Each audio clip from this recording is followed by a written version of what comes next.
Hello friends, welcome to my channel S K garden tips. ನಾನು ಸುಮತಿ.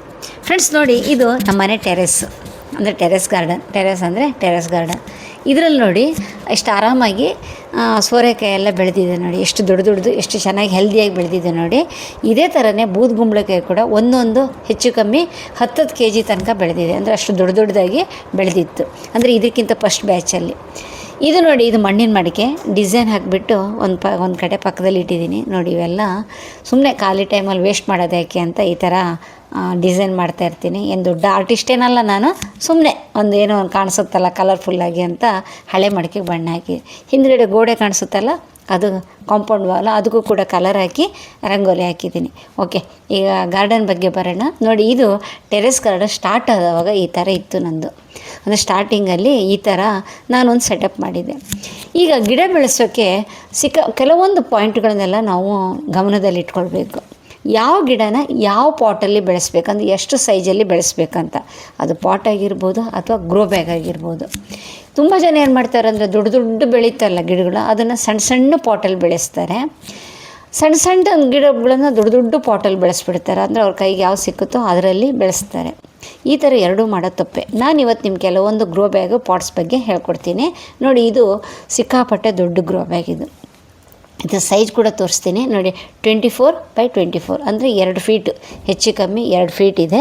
ಇದರಲ್ಲಿ ಎಷ್ಟು ದೊಡ್ಡ ಗಿಡಗಳನ್ನು ಕೂಡ ಹಾಕ್ಬೋದು ನಾವು. ಹಣ್ಣಿನ ಗಿಡ ಕೂಡ ಬೆಳೆಸ್ಬೋದು. ಇದ್ರ ಬಾಳ್ಪುಣ್ಯ ಕೂಡ ತುಂಬ, ಲೈಫ್ ಕೂಡ ತುಂಬ ಚೆನ್ನಾಗಿರುತ್ತೆ. ಅಂದರೆ 5 years ಮೇಲೇ ಬರುತ್ತೆ. ಆಮೇಲೆ ಇನ್ನೊಂದು ಸೈಜ್ ನೋಡಿ, ಇದು ನಮಗೆ ಈ ತರಕಾರಿ ಅಂದರೆ ಈ ಸೊಪ್ಪಿನ ಎಲ್ಲ ಬೆಳೆಸ್ತೀವಿ ನೋಡಿ. ಕೊತ್ತಂಬರಿ ಸೊಪ್ಪಾಗಲಿ, ಹರಿವೆ ಸೊಪ್ಪಾಗಲಿ, ಇಂಥದ್ದೆಲ್ಲ ಸೊಪ್ಪು ಬೆಳೆಸ್ತೀವಲ್ಲ, ಅಂಥದಕ್ಕೆ ಇದು ಒಳ್ಳೆ ಯೂಸ್ ಆಗುತ್ತೆ. 18x8 ಅಂದರೆ ಇದು 8 ಇಂಚ್ ಮಾತ್ರ ಇದೆ. ಅಂದರೆ ಅದರದ್ದು ಉದ್ದ ಇದು. ಆಮೇಲೆ ಅಗಲ ಮಾತ್ರ 18 ಇದೆ ನೋಡಿ. ಜಾಸ್ತಿ ಏನು ಆಳವಾಗಿಲ್ಲ. ಇಂಥದ್ದು ನಮಗೆ ಶುಂಠಿ ಗಿಂಟಿ ಬೆಳೆಸೋಕ್ಕಾಗಲಿ ಅಥವಾ ಅರಿಶಿನ ಬೆಳೆಸೋಕ್ಕಾಗಲಿ, ಇಲ್ಲಾಂತೇಳಿದ್ರೆ ಸೊಪ್ಪಿನ ತರಕಾರಿ ಬೆಳೆಸೋಕ್ಕಾಗಲಿ, ಇಂಥದಕ್ಕೆಲ್ಲ ಸಿಕ್ಕಾಪಟ್ಟೆ ಯೂಸ್ ಆಗುತ್ತೆ. ಇವೆಲ್ಲದೂ ನಮಗೆ ಲೋಕಲ್ ಮಾರ್ಕೆಟಲ್ಲೂ ಸಿಗುತ್ತೆ, ಆಮೇಲೆ ಆನ್ಲೈನಲ್ಲಿ ಕೂಡ ಸಿಗುತ್ತೆ. ಇನ್ನೊಂದು ನೋಡಿ, ಇದು 15x15 ಅಂದರೆ 1 ಫೀಟ್ಗಿಂತ ಇನ್ನೊಂದು 3 ಇಂಚು ಜಾಸ್ತಿ ಇರುತ್ತೆ. ಅಂದರೆ ಸ್ವಲ್ಪ ದೊಡ್ಡ ಗ್ರೋ ಬ್ಯಾಗ್. ಇದರಲ್ಲಿ ಕೂಡ ನಾವು ಬದನೆ ಆಗಲಿ, ಟೊಮೆಟೊ ಆಗಲಿ, ಮೆಣಸಿನ ಗಿಡ ಆಗಲಿ, ಇಂಥದ್ದೆಲ್ಲ ಬೆಳೆಸ್ತವಾಗ ತುಂಬ ಚೆನ್ನಾಗಿ ಅದರಲ್ಲಿ ಇಳುವರಿ ಸಿಕ್ಕುತ್ತೆ ನಮಗೆ. ಯಾಕಂತೇಳಿದರೆ ಆ ಗಿಡಗಳು ಬೇರೆ ಬೆಳೆಯೋಕ್ಕೆ ಜಾಸ್ತಿ ಜಾಗ ಸಿಕ್ಕುತ್ತಲ್ಲ, ಆವಾಗ ಒಳ್ಳೆ ಇಳುವರಿ ಕೊಡೋದು. ಇದು ನೋಡಿ, ಇದು ಇನ್ನೊಂದು ಥರ ಗ್ರೋ ಬ್ಯಾಗ್. ಅದಕ್ಕಿಂತ ಇದು ರೇಟ್ ಕಮ್ಮಿ ಇರುತ್ತೆ. ಇದ್ರದ್ದು ಲೈಫು 1-2 ವರ್ಷ ಮಾತ್ರ ಬರುತ್ತೆ. ಇದು ಜಾಸ್ತಿ ಲೈಫ್ ಇರಲ್ಲ. ಗ್ರೀನ್ ಬ್ಯಾಗ್ ತುಂಬ ಚೆನ್ನಾಗಿ ಬರುತ್ತೆ. ಹಾಗೆ ಇದು 1 ವರ್ಷ 2 ವರ್ಷಕ್ಕೆ ಪರವಾಗಿಲ್ಲ. ಅದಕ್ಕೋಸ್ಕರ ನಾವು ಈ ಮೆಣಸಿನ ಗಿಡ, ಬದನೆ ಗಿಡ ಇಂಥದ್ದೆಲ್ಲ ನೆಡೋಕ್ಕೆ ತುಂಬ ಚೆನ್ನಾಗುತ್ತೆ. ಅದು ದೊಡ್ಡದೆಲ್ಲ ಇದ್ದರೆ ಹಣ್ಣಿನ ಗಿಡ ಇಂಥದ್ದೆಲ್ಲ ನಾವು ಬೆಳೆಸ್ಕೊಳ್ಬೋದು. ಇದು ಕೂಡ ತುಂಬ ಚೆನ್ನಾಗಿ ಕಮ್ಮಿ ರೇಟಲ್ಲಿ ನಮಗೆ ಜಾಸ್ತಿ ಬರುತ್ತೆ. ಆಮೇಲೆ ಈಗ ಪಾಟ್ಸ್ ಬಗ್ಗೆ ಹೋಗೋಣ ನೋಡಿ. ಈ ಥರದ್ದು ಬಕೆಟ್ಗಳು ಸಿಕ್ಕುತ್ತೆ. ಅಂದರೆ ಇದು ಕಬ್ಬಿಣದ ಬಕೆಟು, ಕಲರ್ ಹಾಕಿರ್ತಾರೆ, ಯಾವುದೇ ಥರದ್ದು ತುಕ್ಕು ಹಿಡ್ದಿರಲ್ಲ. ಇದರಲ್ಲಿ ಕೂಡ ನಾವು ಡ್ರೈನೇಜ್ ಹೋಲ್ ಮಾಡಿಬಿಟ್ಟು ಇದರಲ್ಲಿ ಕೂಡ ಗಿಡ ಬೆಳೆಸ್ಬೋದು. ಇದು ನಮಗೇನಿಲ್ಲ ಅಂದರೆ ಒಂದು 8-9 ವರ್ಷ ತುಂಬ ಚೆನ್ನಾಗಿ ಇದರಲ್ಲಿ ಹಾಕಿದ ಗಿಡ ಬೆಳೀತಾ ಇರುತ್ತೆ. ಹಣ್ಣಿನ ಗಿಡಗಳು, ಇಂಥ ಗಿಡಗಳನ್ನೆಲ್ಲ ಇದರಲ್ಲಿ ಬೆಳೆಸೋಕ್ಕೆ ತುಂಬ ಚೆನ್ನಾಗಿರುತ್ತೆ. ಮನೆ ಮುಂದೆ ಕೂಡ ಇಂಥದ್ರಲ್ಲಿ ಬೆಳೆಸ್ಕೊಳ್ಳೋಕೆ ಈಸಿ ಇರುತ್ತೆ. ಇದು ನೋಡಿ, ಇದು ಸಣ್ಣದೊಂದು ಪಾಟ್ ಟೈಪಲ್ಲಿ. ಇದು ಟೇಬಲ್ ಮೇಲೆಲ್ಲ ಇಟ್ಕೊಂಡಿರ್ತಾರೆ ನೋಡಿ ಶೋಕಿಗೆ, ಅಂಥದ್ದೆಲ್ಲ ಇಡೋಕ್ಕೆ ತುಂಬ ಚೆನ್ನಾಗಿರುತ್ತೆ ನೋಡಿ. 2 ಕಲರ್, ಸಿಲ್ವರು, ಗೋಲ್ಡ್ ಕಲರ್ ಇದೆ. ಇದು ಕೂಡ ನಾನು ಕೆಲವೊಂದು ತರಿಸ್ಕೊಂಡಿದ್ದೆ. ಆಮೇಲೆ ಇದು ನೋಡಿ, ಇದು ದೊಡ್ಡ ಟಬ್ಬು. ಈ ಟಬ್ಬು ಎಲ್ಲರಿಗೂ ಗೊತ್ತಿರುತ್ತೆ, ಬಾತ್ರೂಮಲ್ಲೆಲ್ಲ ಯೂಸ್ ಮಾಡ್ತಿರ್ತಾರಲ್ಲ, ಬಟ್ಟೆ ಗಿಟ್ಟೆ ಹೋಗಿಯೋರು ಅಂಥ ಟಬ್ಬಿದು. ಇದರಲ್ಲಿ ಮಾತ್ರ ಎಷ್ಟು ದೊಡ್ಡ ಗಿಡ ಕೂಡ ಹಾಕ್ಬೋದು ನಾವು. ಇದು ನಮಗೆ ಲೈಫ್ ಒಂದು ಬಿಸಿಲಲ್ಲಿಟ್ಟಾಗ ಒಂದು 4-5 ವರ್ಷ ಮಾತ್ರ ಇರುತ್ತೆ, ಜಾಸ್ತಿ ದಿವಸ ಏನಿರಲ್ಲ. ಇದು ನೋಡ್ಕೊಳ್ಬೇಕು. ಇದರಲ್ಲಿ ಬಳ್ಳಿ ತರಕಾರಿ ಹಾಕೋಕ್ಕೆ ತುಂಬ ಚೆನ್ನಾಗಿರುತ್ತೆ. ಬಳ್ಳಿ ತರಕಾರಿ ಅಂದರೆ ಸೋರೆ ಆಗಲಿ, ಹೀರೆಕಾಯಿ ಆಗಲಿ, ಗುಂಬಳಕಾಯಿ ಆಗಲಿ, ಇಂಥದ್ದೆಲ್ಲ ಬೆಳೆಸೋಕ್ಕೆ ತುಂಬ ಚೆನ್ನಾಗಿರುತ್ತೆ. ಯಾಕಂದರೆ ಇದು ದೊಡ್ಡದಾಗಿರೋದ್ರಿಂದ ನಮಗೆ ಎಷ್ಟು ಬೇಕಾದ್ರೂ ಅದು ಬೆಳೀತಾ ಇರುತ್ತೆ. ಬಳ್ಳಿ ಯಾವಾಗಲೂ ಜಾಸ್ತಿ ಬೆಳೀತಾ ಇರುತ್ತೆ. ಬಳ್ಳಿ ಮೇಲ್ಗಡೆ ಬೆಳೆದಷ್ಟು ಅದ್ರ ಬೇರೆ ಕೆಳಗಡೆ ಅಷ್ಟೇ ದೊಡ್ಡಕ್ಕೆ ಬೆಳೀತಾ ಇರೋದ್ರಿಂದ ಅದಕ್ಕೆ ವಿಶಾಲವಾಗಿದ್ದು ಜಾಗ ಬೇಕಾಗುತ್ತೆ. ಆಮೇಲೆ ಇನ್ನೊಂದು ಚೀಪ್ ಆ್ಯಂಡ್ ಬೆಸ್ಟ್ ನಿಮ್ಗೆ ಹೇಳ್ಕೊಡ್ತೀನಿ. ಈ ಅಕ್ಕಿ ಚೀಲ ಆಗಲಿ, ಸಿಮೆಂಟ್ ಚೀಲ ಆಗಲಿ, ತುಂಬ ಜನ ಏನು ಮಾಡ್ತಾರೆ ಅಂದರೆ ಬಿಸಾಕ್ತಾರೆ. ಇದು ಸಿಕ್ಕಾಪಟ್ಟೆ ದೊಡ್ಡಕ್ಕಿರುತ್ತೆ. ಇದನ್ನು ನಾವು ಮಡಚಿಬಿಟ್ಟು ಇದರಲ್ಲಿ ಮಣ್ಣು ಗೊಬ್ಬರ ತುಂಬಿ ನೆಟ್ಟರೆ ತರಕಾರಿ ಗಿಡಗಳಿಗೆ ಹೇಳಿ ಮಾಡಿಸಿದಂಥ ಒಂದು ಗ್ರೋ ಬ್ಯಾಗ್ ಅಂತ ಹೇಳ್ತೀನಿ ನಾನು. ಇದು ರೂಪಾಯಿ ಖರ್ಚು ಮಾಡೋದು ಬೇಡ. ಇದನ್ನ ನಾವು ಮನೇಲೇ ಬಿಸಾಕೋ ವಸ್ತುಯಿಂದನೇ ತಯಾರು ಮಾಡ್ಕೊಳ್ಬೋದು. ಇದರಲ್ಲಿ ಗ್ರೋ ಬ್ಯಾಗ್ ಹೇಗೆ ಮಾಡೋದು ಅಂತ ನಾನು ನೆಕ್ಸ್ಟು ನಿಮಗೆ ಒಂದು ವೀಡಿಯೋದಲ್ಲಿ ಎಕ್ಸ್ಪ್ಲೇನ್ ಮಾಡ್ತೀನಿ. ಈಗ ಜಸ್ಟ್ ಒಂದು ತೋರಿಸ್ತಾ ಇದೆ ನೋಡಿ. ಈ ಥರ ಫೋಲ್ಡ್ ಮಾಡಿಬಿಟ್ಟು ಅದು ಉಲ್ಟಾ ಮಾಡಿ ಫೋಲ್ಡ್ ಮಾಡಿ ಅದರಲ್ಲಿ ಮಣ್ಣು ಗೊಬ್ಬರ ಹಾಕಿ ಸಾಕು. ಬೀನ್ಸ್ ಆಗಲಿ ಅಥವಾ ಯಾವುದೇ ತರಕಾರಿ ಕೂಡ ಬೆಳೆಸ್ಕೊಳ್ಬೋದು. ಇದ್ರ ಲೈಫ್ ಮಾತ್ರ ಒಂದು 6-7 ತಿಂಗಳಿರೋದ್ರಿಂದ ನೀವು ದೊಡ್ಡ ಜಾಸ್ತಿ ದಿವಸ ಇರೋದು ಹಾಕೋಕ್ಕೆ ಹೋಗಬೇಡಿ. ಅಂದರೆ ಒಂದು ಸೀಸನ್ನೇ ಮಾತ್ರ. ಅಂದರೆ ಈಗ ಸೋರೆ ಬಳ್ಳಿ ಹಾಕಿದ್ದೀರಿ ಅಂದ್ಕೊಳ್ಳಿ, ಅದ್ರ ಲೈಫ್ ಹೆಚ್ಚಂದ್ರೆ ಒಂದು 4-5 ತಿಂಗಳಷ್ಟೇ, ಅದು ಸರಿಯಾಗುತ್ತೆ. ಇಲ್ಲಾಂದರೆ ಈ ಪ್ಲ್ಯಾಸ್ಟಿಕ್ ಏನಾಗುತ್ತೆ ಅಂದರೆ ಜಾಸ್ತಿ ದಿವಸ ಇಟ್ಟಂಗೂ ಆ ಬಿಸಿಲಿಗೆ ಮಳೆಗೆ ಮಣ್ಣಿಗೆಲ್ಲ ಅದು ಸಣ್ಣ ಚೂರಾಗಿ ಮಣ್ಣಲ್ಲಿ ಮಿಕ್ಸ್ ಆಗೋಗುತ್ತೆ ಪ್ಲ್ಯಾಸ್ಟಿಕ್ಕು. ಅದಕ್ಕೋಸ್ಕರ ಒಂದು ಸೀಸನಿಗೆ ಅಂದರೆ 3-4 ತಿಂಗಳು ಯೂಸ್ ಮಾಡುವಂಥದ್ದು ಇಂಥದ್ದಕ್ಕೆಲ್ಲ ಇದು ಪರ್ಫೆಕ್ಟಾಗಿ ನಮಗೆ ಕೆಲಸ ಮಾಡುತ್ತೆ. ಈ ಪ್ಲ್ಯಾಸ್ಟಿಕ್ಕಿಂದು ಇದರಲ್ಲಿ ಸಣ್ಣ ಗ್ರೋ ಬ್ಯಾಗ್ ಕೂಡ ಮಾಡ್ಕೊಳ್ಬೋದು. ಇದ್ರ ಬಗ್ಗೆ ಕೂಡ ನಾನು ಇನ್ನೊಂದು ವೀಡಿಯೋದಲ್ಲಿ ನಿಮಗೆ ಎಕ್ಸ್ಪ್ಲೇನ್ ಮಾಡ್ತೀನಿ. ಜಸ್ಟ್ ಇದು ಯಾವುದೇ ಕಟ್ ಮಾಡೋದು ಬೇಡ, ಹೊಲಿಯೋದು ಬೇಡ, ಏನು ಬೇಕಾಗಿಲ್ಲ. ಹಾಗೆ ನಾವು ಅದನ್ನ ಹೇಗಿದೆಯೋ ಹಾಗೆ ಯೂಸ್ ಮಾಡ್ಬೋದು. ಸಿಂಪಲ್ಲಾಗಿ 2 ನಿಮಿಷದಲ್ಲಿ ತಯಾರು ಮಾಡ್ಕೊಳ್ಬೋದು. ಈ ಗ್ರೋ ಬ್ಯಾಗ್ ಈ ಅಕ್ಕಿ ಚೀಲದಲ್ಲಾಗಲಿ ಸಿಮೆಂಟ್ ಚೀಲ ಆಗಲಿ ನೀಟಾಗಿ ತೊಳೆದ್ಬಿಟ್ಟು, ಸಿಮೆಂಟ್ ಚೀಲ ನೀಟಾಗಿ ತೊಳಿಬೇಕು, ಅಕ್ಕಿ ಚೀಲ ತೊಳೆಯೋದು ಬೇಕಾಗಲ್ಲ. ನೋಡಿ ಎಷ್ಟು ದೊಡ್ಡಕ್ಕಿರುತ್ತೆ ನೋಡಿ. ಇದು ಏನಿಲ್ಲ ಅಂದರೂ ಒಂದು 3 ಫೀಟಷ್ಟು ದೊಡ್ಡಕ್ಕಿರುತ್ತೆ. ಅಂದರೆ ಅಷ್ಟು ನಮಗೆ ತರಕಾರಿ ಬೆಳೆಸ್ಕೊಳ್ಳೋಕ್ಕೆ ತುಂಬ ಅನುಕೂಲವಾಗಿರುತ್ತೆ. ಆಮೇಲೆ ಇನ್ನೊಂದು ಪಾಟು. ಈ ಪಾಟಲ್ಲಿ ಕೂಡ ಬೇಕಾದಷ್ಟು ಸೈಜಲ್ಲಿದೆ. ನಿಮಗೆ 2 ಇಂಚಿಂದ ನಿಮಗೆ 18 ಇಂಚ್ವರೆಗೂ ನಮಗೆ ಪ್ಲ್ಯಾಸ್ಟಿಕ್ ಪಾಟ್ ಸಿಕ್ಕುತ್ತೆ. ಇದನ್ನು ಕೂಡ ನಿಮ್ಗೆ ಯಾವ್ದು ಬೇಕೋ ಅದರಲ್ಲೇ ತರಿಸ್ಕೊಳ್ಬೋದು. ಇದು ನೋಡಿ, ಇದು ದೊಡ್ಡಕ್ಕಿದೆ. ಇದರಲ್ಲಿ ಕೂಡ ನಾವು ಎಷ್ಟೇ ದೊಡ್ಡ ತರಕಾರಿ ಗಿಡ ಕೂಡ ಬೆಳೆಸ್ಕೊಳ್ಬೋದು. ಅಂದರೆ ಬದನೆ ಆಗಲಿ ಅಥವಾ ಬೇರೆ ಮೆಣಸಿನ ಗಿಡ, ಟೊಮೆಟೊ ಗಿಡ ಇಂಥದ್ದೆಲ್ಲ ಬೆಳೆಸ್ಬೋದು, ಬೆಂಡೆ ಇಂಥದ್ದೆಲ್ಲ ಬೆಳೆಸ್ಕೊಳ್ಳೋಕ್ಕೆ ತುಂಬ ಅನುಕೂಲವಾಗಿರುತ್ತೆ.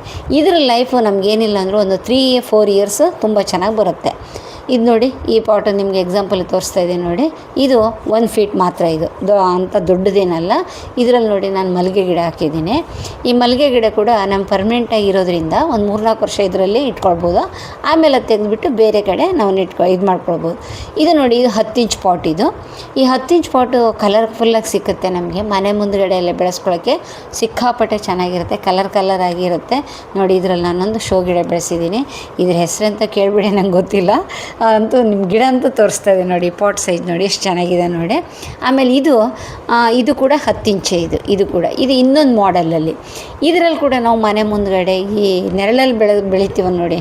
ಈ ಮನಿ ಪ್ಲ್ಯಾಂಟ್ ಆಗಲಿ ಬೇರೆ ಬೇರೆ ಗಿಡಗಳೆಲ್ಲ ನೆರಳಲ್ಲಿ ಬೆಳೆಸ್ಕೊಳ್ತಿರ್ತೀವಲ್ಲ, ಸೆಮಿ ಶೇಡಲ್ಲಿ, ಅಂಥ ಗಿಡಗಳು ಬೆಳೆಸ್ಕೊಳ್ಳೋಕ್ಕೆ ಸಿಕ್ಕಾಪಟ್ಟೆ ಚೆನ್ನಾಗಿರುತ್ತೆ. ಇದು ಕೂಡ ನಮಗೆ 3-4 ಇಯರ್ಸ್ ಚೆನ್ನಾಗಿ ಬರುತ್ತೆ. ಇದು ನೋಡಿ, ಸಣ್ಣದೊಂದು ಪಾಟ್. ಇದು 4 ಇಂಚು. ಇದರಲ್ಲಿ ನಾವು ಕಟ್ಟಿಂಗ್ ಏನಾರು ನಡಬೇಕಾದ್ರೆ ಅಥವಾ ಬೀಜ ಏನಾರು ಹಾಕಬೇಕಿದ್ರೆ, ಇಂಥ ಸಣ್ಣ ಗಿಡ ಏನಾರು ಬೆಳೆಸ್ಬೇಕಿದ್ರೆ ತುಂಬ ಚೆನ್ನಾಗಿ ಕೆಲಸ ಮಾಡುತ್ತೆ ನೋಡಿ. ಇದರಲ್ಲಿ ನಾನು ಕಟ್ಟಿಂಗ್ ಇದು ಮಾಡಿಬಿಟ್ಟು ನಿಮಗೆ ತೋರಿಸ್ತಾ ಇದ್ದೀನಿ. ಮರಳು ತುಂಬಿಸ್ಬಿಟ್ಟು ಸಣ್ಣ ಕಟ್ಟಿಂಗ್ ನಮ್ಗೆ ಬೇಕಾಗಿದ್ದು ಇಟ್ಬಿಟ್ರೆ ಸಾಕು, ತುಂಬ ಚೆನ್ನಾಗಿ ಚಿಗುರು ಬರುತ್ತೆ. ಚಿಗುರು ಬಂದ್ರ ಮೇಲೆ ಅದು ತೆಗೆದುಬಿಟ್ಟು ಬೇರೆ ಕಡೆ ನಾವು ನೆಡ್ಬೋದು. ಇದು ಒಂದು ಸ್ವಲ್ಪ ಫ್ಲೆಕ್ಸಿಬಲ್ ಇರುತ್ತೆ. ಒಂದು ಸ್ವಲ್ಪ ಮೆತ್ತಗಿರೋ ಪ್ಲ್ಯಾಸ್ಟಿಕ್ಕಿಂದ ಬೇಗ ಒಡೆಯಲ್ಲ, ಸಿಕ್ಕಾಪಟ್ಟೆ. ಇದಕ್ಕೆ 4-5 ವರ್ಷ ಕೂಡ ಚೆನ್ನಾಗಿ ಬರುತ್ತೆ. ನಾವು ದೊಡ್ಡ ಗಿಡ ನೆಟ್ಟಾಗ ಏನಾಗುತ್ತೆ ಅಂದರೆ ಅದು ಸರಿಯಾಗಿ ಬೆಳೆಯೋಕ್ಕೆ ಜಾಸ್ತಿ ಜಾಗ ಇರಲ್ಲ. ಅದರಿಂದ ಇದು ನೋಡಿ, ಇದು 6 ಇಂಚು. ಇದು ಕೂಡ ನಮ್ಗೆ ಯಾವ ಗಿಡ ಬೇಕಾದರೂ ಬೆಳೆಸ್ಕೊಳ್ಬೋದು. ಸಾಧಾರಣವಾಗಿ ಸಣ್ಣ ಪುಟ್ಟ ಗಿಡಗಳು, ಹೂವಿನ ಗಿಡಗಳು ಬೆಳೆಸ್ಕೊಳ್ಳೋಕ್ಕೆ ಅನುಕೂಲವಾಗಿರುತ್ತೆ. ಇದು ನೋಡಿ, ಇದು ಪುಟ್ಟಿ ಟೈಪ್. ಅಂದರೆ ಸಿಮೆಂಟ್ ಕೆಲಸ ಮಾಡೋ ಕಡೆ ಎಲ್ಲ ನೋಡಿರ್ತೀವಲ್ಲ, ಗೊಬ್ಬರ ಎಲ್ಲ ಹೊರ್ತಿರ್ತಾರೆ ನೋಡಿ, ಅಂಥದ್ದು. ಇದರಲ್ಲಿ ನಾವು ಬೇಕಾದರೆ ಅರಿಶಿನ ಹಾಕ್ಕೊಳ್ಬೋದು ಅಥವಾ ಶುಂಠಿ ಹಾಕ್ಕೊಳ್ಬೋದು. ಇಲ್ಲಾಂದರೆ ಸೇವಂತಿಗೆ ಗಿಡ ಇಂಥದ್ದೆಲ್ಲ ಬೆಳೆಸ್ಕೊಳ್ಳೋಕ್ಕೆ ಅನುಕೂಲವಾಗಿರುತ್ತೆ. ಯಾಕಂತೇಳಿದರೆ ಈ ಪುದೀನ ಇಂಥದ್ದೆಲ್ಲ, ಕೊತ್ತಂಬರಿ ಇಂಥದ್ದೆಲ್ಲ ಬೆಳೆಸ್ಕೊಳ್ಳೋಕ್ಕೆ ಅನುಕೂಲವಾಗಿರುತ್ತೆ. ನಾನು ನಿಮ್ಗೆ ಫಸ್ಟು ಗ್ರೋ ಬ್ಯಾಗ್ ಅಂತ ತೋರಿಸಿದ್ನಲ್ಲ, ಅದ್ರ ಬದಲಿಗೆ ಇದು ಕೂಡ, ಇದರಲ್ಲೂ ಕೂಡ ತುಂಬ ಚೆನ್ನಾಗಿ ಬೆಳೆಸ್ಕೊಳ್ಬೋದು. ಆಮೇಲೆ ಇದು 2 ಫೀಟಷ್ಟು ಅಗಲ ಇರುತ್ತೆ, 1 ಫೀಟಷ್ಟು ಇದಿರುತ್ತೆ. ಇದು ನೋಡಿ, ಇದರಲ್ಲಿ ನಾನು ಸಾಧಾರಣವಾಗಿ ಈ ಹೂವಿನ ಗಿಡಗಳೆಲ್ಲ ಜಾಸ್ತಿ ಹಾಕಿರ್ತೀನಿ. ಈ ಮಾಸ್ ರೋಸ್ ಅಂದರೆ ಟೇಬಲ್ ರೋಸ್ ಅಂತ ಹೇಳ್ತೀವಲ್ಲ, ಅದು ನೆಲಗುಲಾಬಿ ಅಂತೀವಿ ನೋಡಿ, ಅಂಥದ್ದು. ಅಥವಾ ಈ ರೈನ್ ಲಿಲ್ಲೀಸ್ ಇಂಥದ್ದೆಲ್ಲ ಬೆಳೆಸ್ಕೊಳ್ಳೋಕ್ಕೆ ತುಂಬ ಚೆನ್ನಾಗಿರುತ್ತೆ. ದೊಡ್ಡದೇನಿರಲ್ಲ, ಸಿಂಪಲಾಗಿ ಬೆಳೆಸ್ಕೊಳ್ಬೋದು ನೋಡಿ. ಆಮೇಲೆ ಏನೂ ಸಿಕ್ಕಲಿಲ್ಲ ಅಂದರೆ ಈ ಥರ ಕೂಲ್ ಡ್ರಿಂಕ್ಸ್ ಬಾಟ್ಲ್ ಎಲ್ಲ ಕಡೆ ಇದ್ದಿರುತ್ತೆ. ತುಂಬ ಜನ ಬಿಸಾಕ್ತಾ ಇರ್ತಾರೆ. ಇದ್ರಲ್ಲಿ ಕೂಡ ನಾವು ಕಟ್ ಮಾಡಿಬಿಟ್ಟು ಬೇಕಾದಂಗೆ ಗಿಡ ಬೆಳೆಸ್ಕೊಳ್ಳೋದು. ಇದ್ರ ಲೈಫ್ ಕೂಡ ತುಂಬ ಜಾಸ್ತಿ ಇರುತ್ತೆ. ಏನಿಲ್ಲ ಅಂದರೂ ನಮಗೊಂದು 5-6 ಇಯರ್ಸ್ ಇದು ಬರುತ್ತೆ, ಅಷ್ಟು ಗಟ್ಟಿಯಾಗಿರುತ್ತೆ. ಪ್ಲಾಸ್ಟಿಕ್ ಬೇಗ ಮಣ್ಣಲ್ಲಿ ಸೇರೋದಿಲ್ಲ, ಅದು ಎಷ್ಟು ವರ್ಷ ಆದರೂ ಹಾಗೆ ಇರುತ್ತೆ. ಅದಕ್ಕೋಸ್ಕರ ಹೇಳ್ತಾ ಇದ್ದೀನಿ, ಈ ಥರ ಪ್ಲಾಸ್ಟಿಕ್ ಬಾಟ್ಲ್ ಇದ್ರೆ ಖಂಡಿತವಾಗಿ ಬಿಸಾಕಬೇಡಿ. ನಿಮಗೇನೋ ಟೈಮ್ ಇತ್ತಂದರೆ ಕಲರ್ ಹಾಕಿಬಿಟ್ಟು ಆಮೇಲೆ ಇದು ಮಾಡಿ, ಟೈಮ್ ಇಲ್ಲ ನಮಗೆ ಏನು ಮಾಡೋಕ್ಕಾಗಲ್ಲ ಅಂದರೆ ಹೀಗೆ ಡೈರೆಕ್ಟಾಗಿ ಕಟ್ ಮಾಡಿಬಿಟ್ಟು ನಿಮ್ಗೆ ಬೇಕಾದ ಸೈಜಲ್ಲಿ ಕಟ್ ಮಾಡಿ ಅದರಲ್ಲಿ ಗಿಡ ಬೆಳೆಸ್ಬೋದು. ನೋಡಿ, ಇದು ನಾನು ಈ ಥರ ಬಾಟ್ಲಿಲಿ ಕಟ್ ಮಾಡಿಬಿಟ್ಟು ಇಲ್ಲಿ ನೆಲಗುಲಾಬಿ ಹಾಕಿದ್ದೀನಿ ನೋಡಿ, ಇಲ್ಲಿ ನೋಡಿದರೆ ಎಷ್ಟು ಚೆನ್ನಾಗಿ ಬರುತ್ತೆ. ಇದನ್ನು ಬೇಕಾದ್ರೆ ನಾವು ಹ್ಯಾಂಗ್ ಕೂಡ ಮಾಡ್ಬೋದು, ಗೋಡೆಗೆಲ್ಲ ಹಾಕಿಬಿಟ್ಟು ಹ್ಯಾಂಗಿಂಗ್ ಮಾಡ್ತಾರೆ ನೋಡಿ, ಅಂಥದ್ದು ಕೂಡ ತುಂಬ ಚೆನ್ನಾಗಿರುತ್ತೆ. ಇದರಲ್ಲಿ ನಾವು ಜೆಡ್ ಪ್ಲ್ಯಾಂಟ್ ಇಂಥದ್ದು ಕೂಡ ಬೆಳೆಸ್ಬೋದು, ತುಂಬ ಚೆನ್ನಾಗಿರುತ್ತೆ. ಜೆಡ್ ಪ್ಲ್ಯಾಂಟ್ ಆಗಲಿ ಅಥವಾ ಈ ಥರ ಮಾಸ್ ರೋಸು ಇಂಥದ್ದೇನೋ ಸಣ್ಣ ಪುಟ್ಟ ಗಿಡಗಳು ಬೆಳೆಸ್ಕೊಳ್ಳೋಕ್ಕೆ ತುಂಬ ಅನುಕೂಲವಾಗಿರುತ್ತೆ. ನೋಡಿ, ಇದರಲ್ಲಿ ಇದು 2 ಲೀಟ್ರ್ ಬಾಟ್ಲಿ ಆಗಿರೋದ್ರಿಂದ ಉದ್ದ ಜಾಸ್ತಿ ಇರುತ್ತೆ. ಇದರಲ್ಲಿ ನಾವು ಕ್ಯಾರೆಟು, ಮೂಲಂಗಿ ಇಂಥದ್ದು ಕೂಡ ಬೆಳೆಸ್ಕೊಳ್ಳೋಕ್ಕೆ ತುಂಬ ಚೆನ್ನಾಗಿರುತ್ತೆ.